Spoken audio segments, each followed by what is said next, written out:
মানুষের subconscious mind কতটা powerful সেটা আপনি এই গল্পটা না শুনলে বুঝতেই পারবেন না। একজন মৃত্যুদণ্ড পাওয়া আসামিকে নিয়ে কিছু সায়েন্টিস্ট একটা এক্সপেরিমেন্ট করতে চায়। তারা আসামিকে বলে, "দেখো যেহেতু তোমার মৃত্যুদণ্ডই হবে, তাই তোমাকে নিয়ে আমরা একটা এক্সপেরিমেন্ট করতে চাই।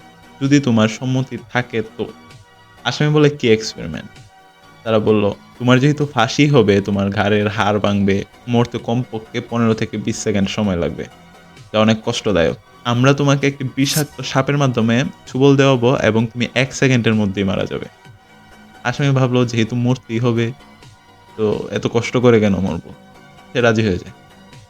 তো একজন সায়েন্টিস্ট একটি বিষাক্ত সাপ তার সামনে আনে। আসামি সাপটিকে দেখল অনেক বিষাক্ত। তারপর তার মাথা কাপড় দিয়ে ঢেকে দেওয়া হয়। তারপর তাকে জিজ্ঞাসা করা হয়, সে রেডি কিনা? সে বলে হ্যাঁ।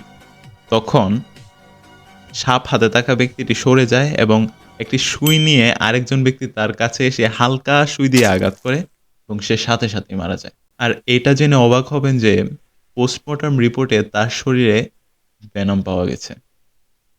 কারণটা কি? কারণ তার ব্রেইন বিশ্বাস করে নিয়েছিল যে সে সাপের কামড়েই মরবে।